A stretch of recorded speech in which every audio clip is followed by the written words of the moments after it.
নমস্কার, কেমন আছো বন্ধুরা? তোমরা নিশ্চয়ই ভালো আছো।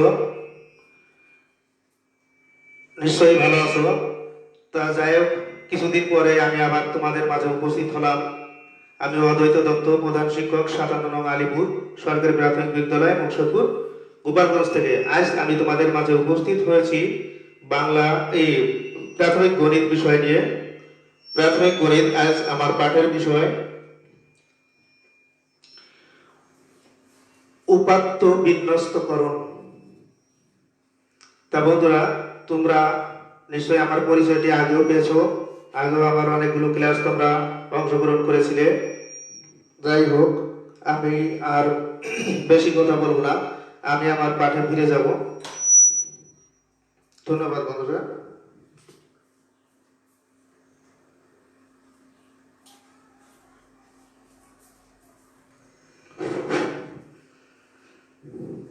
যাই হোক,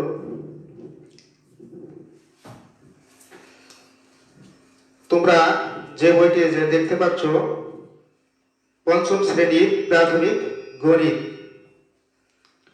আজ পঞ্চম শ্রেণীর প্রাথমিক গণিত বিষয়ে যে বিষয়টি নিয়ে আজ আমি তোমাদের মাঝে উপস্থিত, সেটি হচ্ছে সারণী এবং লেখচিত্রের ব্যবহার।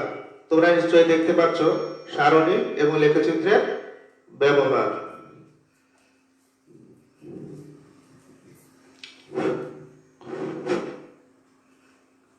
তো বন্ধুরা, তাহলে আমরা আমাদের কার্যক্রমটি শুরু করি। এখানে তোমরা দেখতে পাচ্ছ যে লেখা আছে যে আগের পৃষ্ঠার ক শাখা এবং বিন্যস্তকৃত উপাত্ত সমূহ আমরা কিভাবে আরো পরিষ্কারভাবে প্রকাশ করতে পারি তা নিয়ে সহপাঠীদের সাথে আলোচনা করি। খ শাখা, পঞ্চম শ্রেণী খ শাখা। পঞ্চম শ্রেণীর খ শাখার শিক্ষার্থীদের গত 3 মাসের বাড়ির কাজ জমা দিয়েছে, তা যাচাই করে ট্যালি ব্যবহার করে গণনা করব এবং সারণীতে উপস্থাপন করব। উপাত্ত সমূহ নিম্নরূপ। আমি তোমাদের লিখে দেখাই।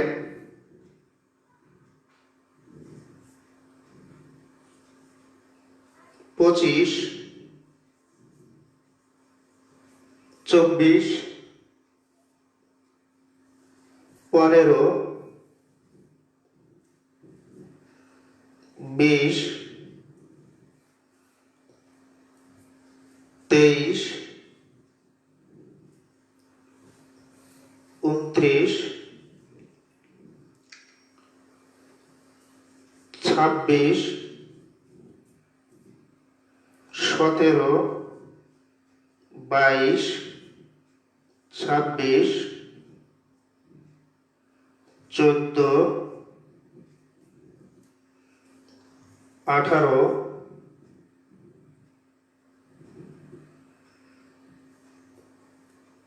24,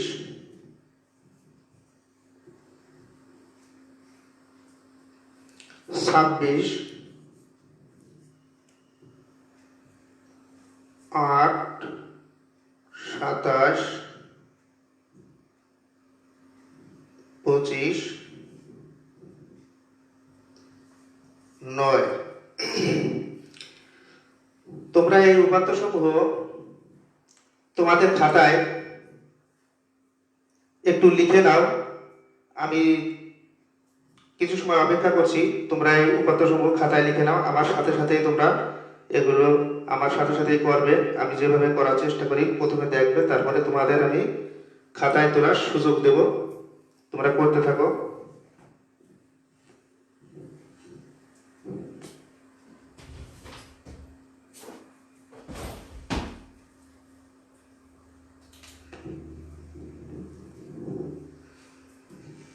তোমাদের লেখার কাজ নিশ্চয়ই প্রায় শেষ হয়ে আসছে।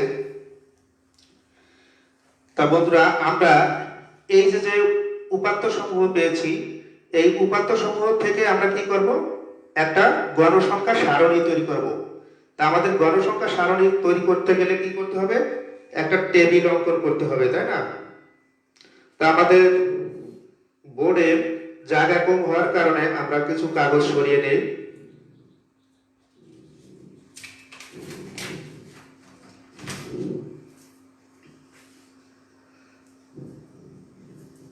এই চিত্রটি আমরা পরে দেখাই।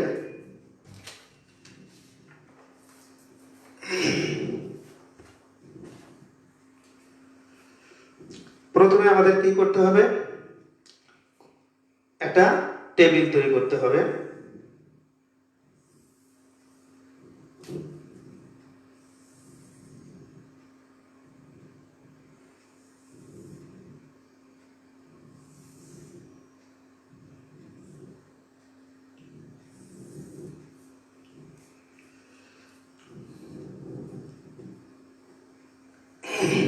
নিশ্চয়ই তোমরা একটা টেবিল দেখবে, টেবিলটা আরো সুন্দর করে কিভাবে করা যায় দেখি।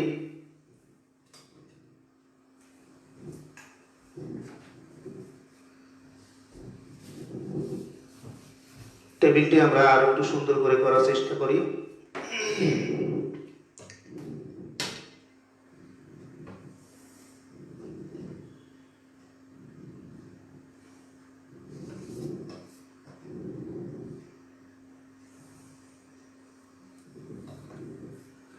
তা আমরা এইভাবে টেবিলটি অঙ্কন করব।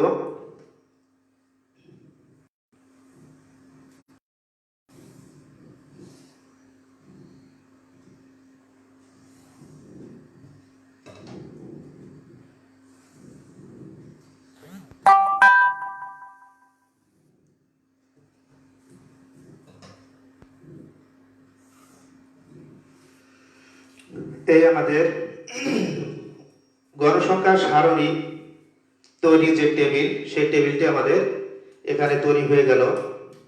তা আমরা এখানে কি লিখবো, শ্রেণী ব্যবধান। শ্রেণী ব্যবধান বের করার আগে আমাদের খুঁজে বের করতে হবে এর মধ্যে কোন সংখ্যাটি সব থেকে ছোট।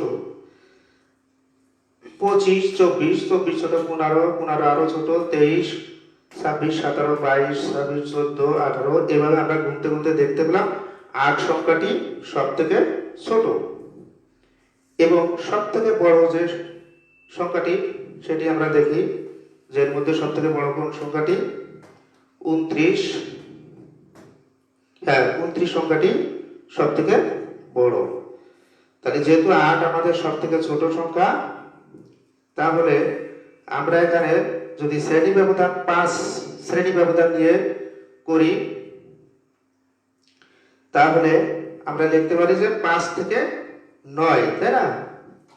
তাহলে এটা হচ্ছে শ্রেণী ব্যবধান। লিখি এখানে শ্রেণী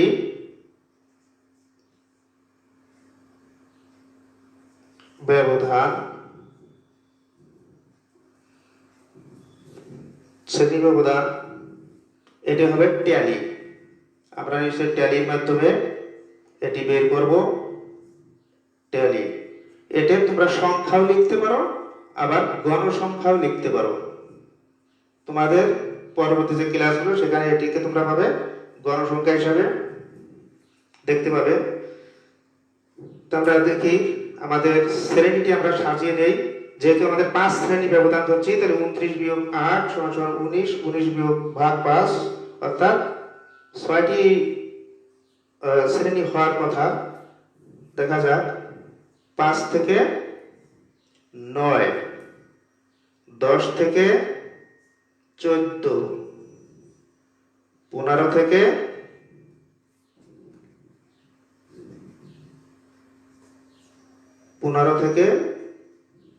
19, 20 থেকে 24, 25 থেকে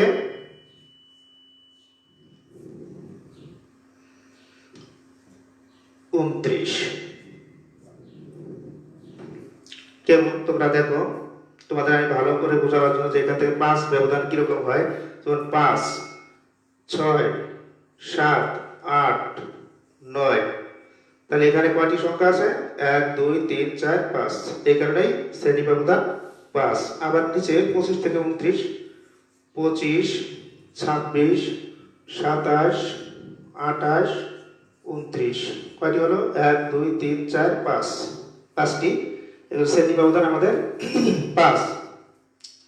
তা আমরা যে পদ্ধতিতে এই গণসংখ্যা সারণী উপস্থাপন করতেছি এটা হচ্ছে অন্তর্ভুক্ত পদ্ধতি, অর্থাৎ আমরা যে মানটি ধরবো সেটি আমাদের এই শ্রেণীর মধ্যেই আছে, শ্রেণীর বাইরে নেই।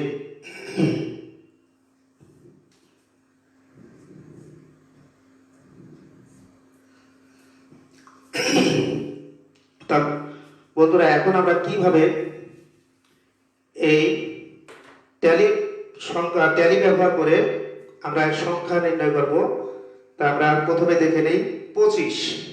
এই 25 সংখ্যাটি কোন শ্রেণীতে আছে? এখানে আছে, তাই না? এখানে আছে 25 থেকে 29, এর মধ্যে 25 আছে, তাহলে আমরা একটা রাখ দেবো। এটা আমরা চতুর্থ শ্রেণীতে কিন্তু ট্যালির ব্যবহার জেনে আসছি, যে ট্যালি কিভাবে ব্যবহার করে সেটা আমরা জেনে আসছি। এবার 25 চলে গেল 24। 24 কোথায় আছে? 20 থেকে 24 এর মধ্যে 24 আছে এই শ্রেণীতে। 15 কোথায় আছে? এই শ্রেণীতে 15 থেকে 19। 20 কোথায় আছে? 20 এই শ্রেণীতে আছে। 23 আছে কোন শ্রেণীতে? 23ও এই শ্রেণীতে আছে। 29 আছে কোন শ্রেণীতে? এই শ্রেণীতে। 26 আছে কোন শ্রেণীতে? 25 থেকে 29 এই শ্রেণীর মাঝে 26 আছে। তা এখন তোমরা হয়তো মনে করতে পারো যে আমি কেন এইভাবে করাচ্ছি, আমি এভাবে কি করতে পারতাম না, যে 25 থেকে 29 এর মধ্যে কয়টি সংখ্যা আছে? 25, 26, তাই না? এবার খুঁজে বেড়াতে তো 29, 26। আসলে এটা সঠিক নিয়ম না, এবং এটা একটা বোকামি নিয়ম, সেহেতু আমরা ওইভাবে করবো না। যদি আমরা ওইভাবে করতে পারতাম তাহলে ট্যালি শেখার প্রয়োজন ছিল কি, এবং ট্যালি কেন শিখলাম, তাই না বন্ধুরা? এই জন্যই আমরা ওইভাবে শিখবো না। আমরা যদি ট্যালির মাধ্যমে পড়তে শিখেছি তাহলে এইভাবে করব। তাহলে আমরা কোন পর্যন্ত করছি ভুলে গেছি, তাই না? 1 2 3 4 5 6 7, 1 2 3 4 5 6 7, তাহলে 26 পর্যন্ত করছিলাম। তাহলে খুব সহজ না, যে কোথা থেকে আমি ভুলে গেছি সেটাও বের করে দিলাম। 17 আছে কোথায়? 17 আছে 15 থেকে 19 এই শ্রেণীতে। 22 20 থেকে 24 শ্রেণীর ভিতরে 22। 26 25 থেকে 29 শ্রেণীর মাঝে। 14 আছে কোথায়? 10 থেকে 14 এর মাঝে 14 আছে। 18 আছে 15 থেকে 19 এর মাঝে। 24 20 থেকে 24 এর মাঝে, যেহেতু আমার 4টি হয়ে গেছে তাহলে কি হবে?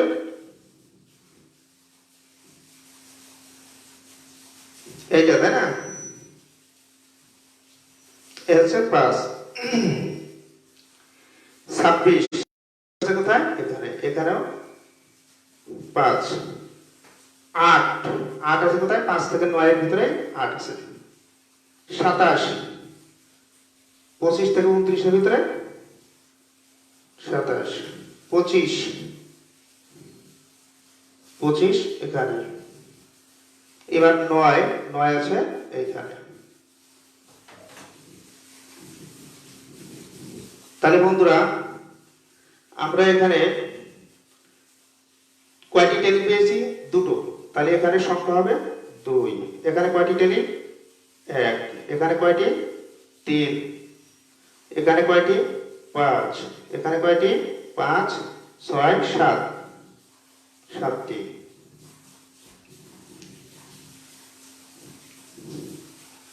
মোট এখানে কি হবে? মোট 7 5 12 আর 3 15 16 16 2 18।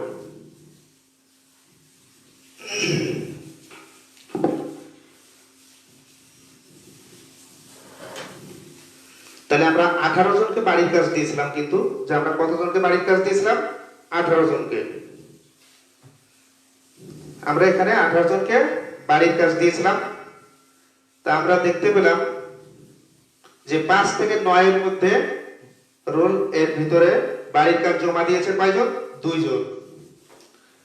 এবং 10 থেকে 14 এর মধ্যে বাড়ির কাজ জমা দিয়েছে 1 জন। 15 থেকে 19 রোলের মধ্যে 3 জন। 20 থেকে 24 এর মধ্যে 5 জন। 25 থেকে 29 এর মধ্যে 7 জন বাড়ির কাজ জমা দিয়েছে। তাই বন্ধুরা, তোমরা এই চিত্রটি একটু তুলে নাও খাতায়, আমি ততক্ষণ অপেক্ষা করছি।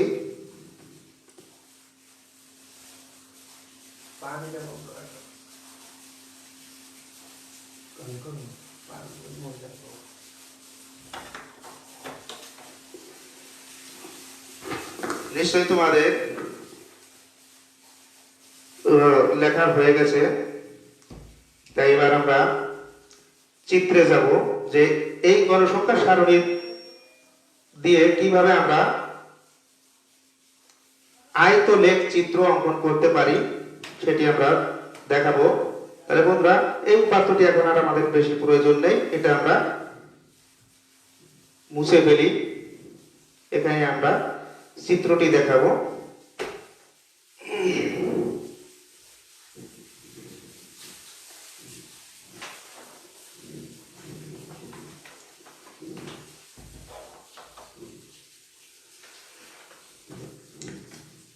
হ্যাঁ,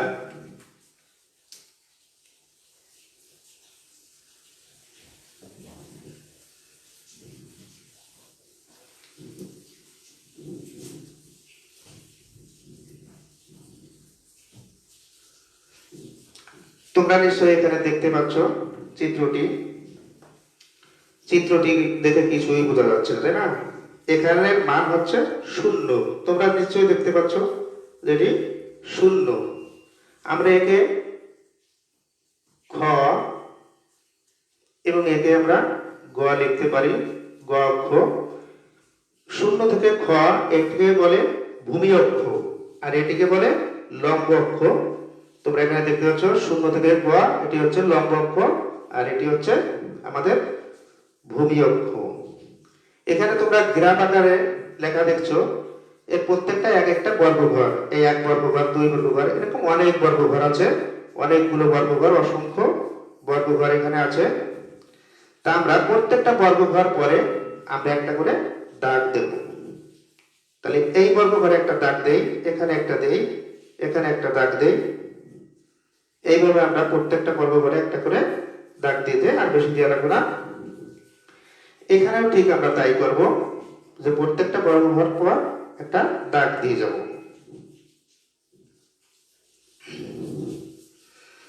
এখানে যদি আমার 0 হয় তাহলে এখানে এটার মান কত হতে পারে? নিশ্চয়ই 1 হবে। 1। এটা যদি 1 হয় তাহলে এখানে কত হবে? 2। তাহলে এখানে কত হবে? 3। এটা 4, 5, 6, 7। এবার আরো লিখতে পারি 8, 9, 10। এভাবে আমরা লিখতে পারি। আর এখানে আমরা এই শ্রেণী ব্যবধানটা এটা লিখবো 5 থেকে 9। 5 থেকে 9, এটি হচ্ছে 10 থেকে 14।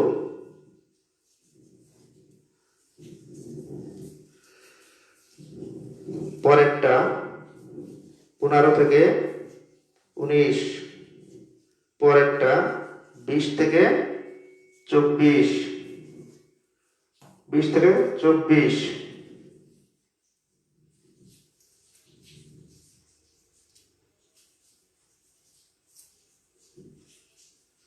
তারপর একটা 25 থেকে 29।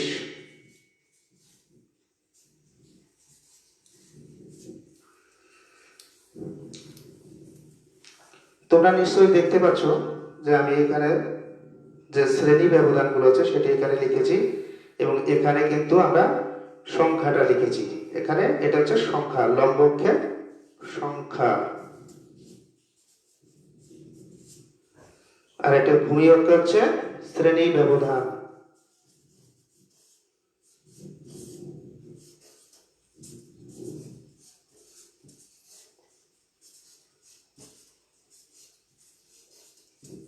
এই শ্রেণী ব্যবধানটা এখানে লেখা হলো শ্রেণী ব্যবধান। তা আমরা এখানে দেখেছি আমাদের আমাদের যে সারণী, গণসংখ্যা যে সারণী আমরা এখানে তৈরি করেছি, সারণীতে কি দেখতে পেলাম 5 থেকে 9, 5 থেকে 9, এখানে 5 থেকে 9 এর মাঝে রোলের মাঝে বাড়ির কাজ জমা দিয়েছে মাত্র 2 জন। সেটিকে আমরা এখানে এই স্তম্ভের মাধ্যমে প্রকাশ করতে পেরেছি যে 5 থেকে 9 এর মাঝে 2 জন বাড়ির কাজ জমা দিয়েছে। আর 10 থেকে 14 এই শ্রেণীতে, এই যে শ্রেণী ব্যবধান অর্থাৎ 10 থেকে 14 রোল এর মাঝে স্টুডেন্টরা বাড়ির কাজ জমা দিয়েছে মাত্র 1 জন, যেটাকে এই স্তম্ভের মাধ্যমে হলুদ রঙের যে স্তম্ভ, এই স্তম্ভের মাধ্যমে দেখানো হয়েছে। তৃতীয় শ্রেণীতে 15 থেকে 19 এই রোলের মাঝে বাড়ির কাজ জমা দিয়েছে মাত্র 3 জন।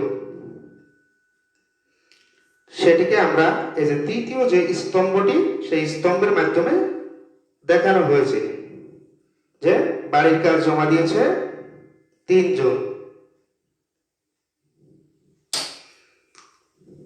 20 থেকে 24 এই স্তম্ভের মাঝে এই যে শ্রেণী অর্থাৎ 20 থেকে 24 রোলের মাঝে যে স্টুডেন্টরা আছে তাদের সংখ্যা 5 জন। মোটামুটি ভালো, 5 জন বাড়ির কাজ জমা দিয়েছে 20 থেকে 24 এর মাঝে, অর্থাৎ গড়ে সবাই জমা দিয়েছে। 25 থেকে 29 এই শ্রেণীতে অর্থাৎ 25 থেকে 29 রোলের মাঝে বাড়ির কাজ জমা দিয়েছে 7 জন, সব থেকে বেশি। তা আমরা বন্ধুরা আলোচনা এবং এই সারণী এবং এই যে চিত্র, লেখচিত্র, এই লেখচিত্রের মাধ্যমে আমরা কি জানতে পারলাম?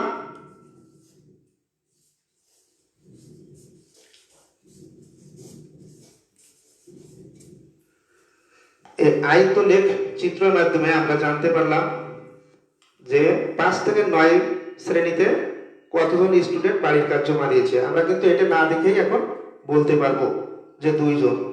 10 থেকে 14 রোলের মাঝে বাড়ির কাজ জমা দিয়েছে কয়জন, আমরা কিন্তু বলতে পারবো 1 জন। 15 থেকে 19 এর মাঝে বাড়ির কাজ জমা দিয়েছে কয়জন, 3 জন। আমরা কিন্তু চিত্র দেখে এটি বলতে পারবো। তোমরা নিশ্চয়ই ক্রিকেট খেলা দেখছো, ক্রিকেট খেলা, তারপরে বিভিন্ন ধরনের খেলায় কিন্তু এ ধরনের আয়তলেখ চিত্র বা স্তম্ভলেখ চিত্র দেখতে পাও। এটি আয়তলেখ চিত্র, স্তম্ভলেখ চিত্র আলাদা, ভিন্ন। 20 থেকে 24 এর মাঝে যে স্তম্ভটি দেখতে পাচ্ছ, এখানে 5 জন স্টুডেন্ট বাড়ির কাজ জমা দিয়েছে। 25 থেকে 29 এর মাঝে বাড়ির কাজ জমা দিয়েছে 7 জন। আমরা কিন্তু এটি না দেখেই বলতে পারতেছি, তাই না? তাহলে বন্ধুরা আমরা কিভাবে উপাত্ত থেকে ট্যালির মাধ্যমে গণসংখ্যা নির্ণয় করব এবং সেই সারণী থেকে কিভাবে আয়তলেখ চিত্র বা লেখচিত্র উপস্থাপন করব সেই বিষয়টি আমি তোমাদের দেখালাম।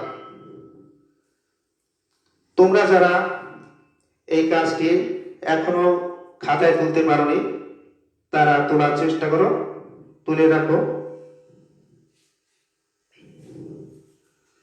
তার আগে আমি একটু আমাদের যে সারণী, এটির নাম হচ্ছে, এটিকে বলা হয় গণসংখ্যা সারণী। এটা হচ্ছে লেখচিত্র অর্থাৎ আয়তলেখ চিত্র। এখানে কিন্তু শ্রেণী ব্যবধান করা হয়েছে কত, 5। তাদের শ্রেণী হয়েছে কটা, 1 2 3 4 5, 5টি শ্রেণী হয়েছে। শ্রেণী ব্যবধানও 5। এটি অন্তর্ভুক্ত পদ্ধতি। আরেকটা পদ্ধতি হচ্ছে বহির্ভূত পদ্ধতি। সে বিষয়ে তোমরা পরে যখন বড় ক্লাসে যাবে তখন সেটি জানতে পারবে। তবে তুমি যে কোনো পদ্ধতিতে এই উপাত্তের মাধ্যমে গণসংখ্যা সারণী এবং আয়তলেখ চিত্র অঙ্কন করতে পারো। যে কোনো একটা পদ্ধতি তুমি বেছে নিতে পারো, কোনো সমস্যা নেই। কেন এটি অন্তর্ভুক্ত পদ্ধতি? যে আমরা যে সংখ্যাগুলো কিন্তু পেয়েছি তা কিন্তু 5 থেকে 9 এর মধ্যেই আছে, এর বাইরে নেই। কিন্তু বহির্ভূত পদ্ধতিতে কিন্তু সেটি হয় না, সেটি থাকে কেবল 5 থেকে 10, 10 থেকে 15, 15 থেকে 20 এরকম থাকে। অর্থাৎ এখানে যে সংখ্যাটি থাকে এখানেও সেটা থাকে। তার মানে আমি এখন ওই 15কে কোথায় লিখবো, তাই না? এটি নিয়ে একটা সমস্যার সৃষ্টি হয়। যেহেতু তোমরা আরো ছোট ক্লাসে পড়ালেখা করো, তোমাদের আমরা এই দ্বৈত সমস্যার মধ্যে ফেলতে চাই না, তাই আমরা অন্তর্ভুক্ত পদ্ধতির মাধ্যমে আমাদের এই পাঠগুলো উপস্থাপন করতেছি এবং এর মাধ্যমে তোমাদের আমরা শেখাবার চেষ্টা করছি। তাহলে বন্ধুরা, আমরা বুঝে নিয়েছি যে কিভাবে আমরা ট্যালি ব্যবহার করব। আমরা 25 কয়টি আছে এটা গণবো না, যে সংখ্যাটি প্রথমে ধরবো সেটি কোন শ্রেণীতে পড়ে সেটিতে একটা ট্যালি চিহ্ন দাগ দিয়ে পরবর্তীটায় আমরা চলে যাব। এভাবে আবার দেখা যাচ্ছে কি আমি কোন পর্যন্ত, কোন উপাত্ত পর্যন্ত আসছি সেটি ভুলে গেছি, তখন কিন্তু আমাদের বের করার নিয়ম আমি তোমাদের কিছুক্ষণ আগেই দেখেছি। এভাবে বের করবে 1 2 3 4 5 6 7 8, এভাবে তুমি ঘুরে বের করবে যে আমি কয়টা ট্যালি চিহ্ন ব্যবহার করছি, তাহলে আমার তততম উপাত্ত পর্যন্ত আমি আসতে পেরেছি। ঠিক আছে? তাই এই বিষয়ে যদি তোমাদের কোনো প্রশ্ন থাকে তাহলে তোমরা আমার কমেন্ট বক্সে লিখে জানাতে পারো। আমি কিছুক্ষণ সময় নেব তোমাদের কমেন্টগুলো দেখার। যারা স্টুডেন্ট তারা কোনো সমস্যা মনে করলে অবশ্যই আমার কমেন্ট বক্সে লিখে থাকছো, আমি একটু দেখে নেই।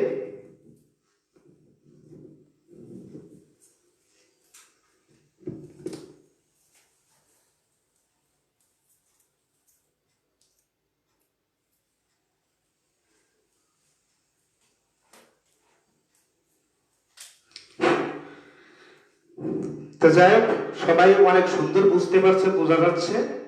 যেহেতু আমার কমেন্ট বক্সে সেরকম কিছুই আমি দেখলাম না, ওখানে অনেকেই পজিটিভ যে মন্তব্য সেটাই করেছে এবং বুঝতে পারে নাই বা কোনো সমস্যা হচ্ছে সে ধরনের কোনো মন্তব্য আমি পাই নাই। গোপালগঞ্জ অনলাইন ফেসবুক লাইভ এ পাঠ দেখছিলে, আমি সবাইকে আমার পক্ষ থেকে আন্তরিক ধন্যবাদ এবং পরবর্তী ক্লাস দেখার জন্য সকলকে আমন্ত্রণ জানিয়ে আমি এখানে বিদায় নিচ্ছি। সকলকে ধন্যবাদ। ঘরে থাকো, ভালো থেকো, সুস্থ থাকো। ধন্যবাদ।